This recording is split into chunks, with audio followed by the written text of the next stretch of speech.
యూదు ప్రజలను హింసించిన 4 దేశాలు. జర్మనీ. 1939కి ముందే జర్మనీలో యూదు ప్రజలు హింసించబడ్డారు. ఏప్రిల్ 1, 1933న జర్మనీ యూదుల యాజమాన్యంలోని వ్యాపారాలను బహిష్కరించింది. ఒక వారం తర్వాత యూదు వ్యతిరేక ఉత్తర్వులలో మొదటిది ఆమోదించబడింది. ఇది యూదులు ప్రభుత్వ పదవులను నిర్వహించకుండా నిషేధించింది. పాఠశాలలు మరియు విశ్వవిద్యాలయాలలో బోధనకు ఈ నిషేధం వర్తించింది.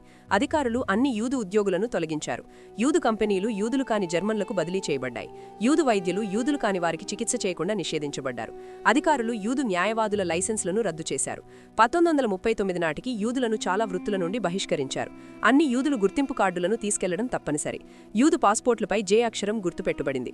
చట్టాలు హోలోకాస్ట్కు మార్గం సుగమం చేశాయి. యుద్ధం సమయంలో జర్మనీ 6 మిలియన్ల మంది యూదులను చంపింది. ఇరాక్.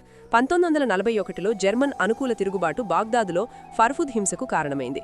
ఇది యూదుల షావూట్ పండుగ సందర్భంగా జరిగింది. సాయుధ ఇరాకీ గుంపులు 18 మంది యూదులను చంపాయి. దాదాపు 1000 మంది గాయపడ్డారు.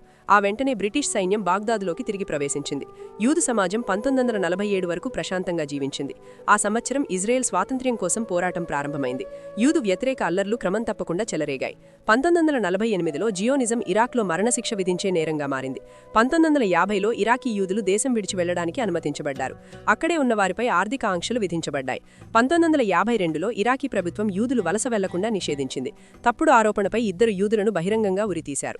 1963లో ఇరాకీ యూదులు పసుపు గుర్తింపు కార్డులు తీసుకెళ్లాలని బలవంతం చేశారు. యూదుల ఆస్తులను జప్తు చేశారు. యూదులను ప్రభుత్వ పదవుల నుండి తొలగించారు. వారి వ్యాపారాలు మూసివేయబడ్డాయి.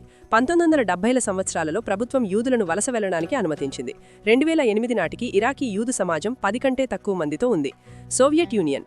సోవియట్ కమ్యూనిస్ట్ పార్టీ యూదు మతాన్ని నిర్మూలించడానికి ప్రయత్నించింది. దాని సభ్యులలో చాలా మంది జాతిపరంగా యూదులు. ఈ లక్ష్యాన్ని సాధించడానికి వారు ఎఫ్సెక్తిసియాను స్థాపించారు. ఇది కమ్యూనిస్ట్ పార్టీలోని ఒక యూదు విభాగం. దాని లక్ష్యం సాంప్రదాయ యూదు జీవితాన్ని నాశనం చేయడం. దాదాపు అన్ని యూదు సంస్థలు నిర్మూలించబడ్డాయి. మిగిలిన యూదుల ప్రార్థనా మందిరాలు పోలీసుల నిఘాలో ఉన్నాయి. స్టాలిన్ తన విశ్వవ్యాపక వ్యతిరేక ప్రచారాన్ని ప్రారంభించాడు. అనేక మంది యూదు రచయితలు మరియు కళాకారులను అరెస్టు చేశారు. ఈ ప్రచారం వైద్యుల కుట్ర అని పిలువబడేదానితో ముగిసింది. యూదు వైద్యుల బృందంపై ఒక షో ట్రయల్ జరిగింది. స్టాలిన్ను హత్య చేయడానికి కుట్ర పన్నారని వారిపై ఆరోపణలు వచ్చాయి.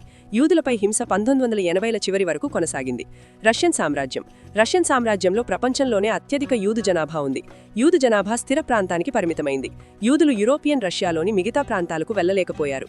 కాకసస్, సైబీరియా మరియు ఆసియాకు వలసలు పరిమితం కాలేదు.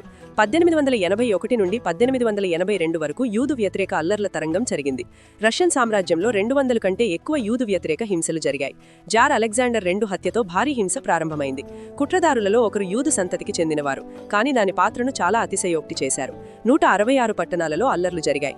వేలాది యూదు ఇళ్లు ధ్వంసమయ్యాయి. అనేక కుటుంబాలు పేదరికంలోకి వెళ్లాయి. పెద్ద సంఖ్యలో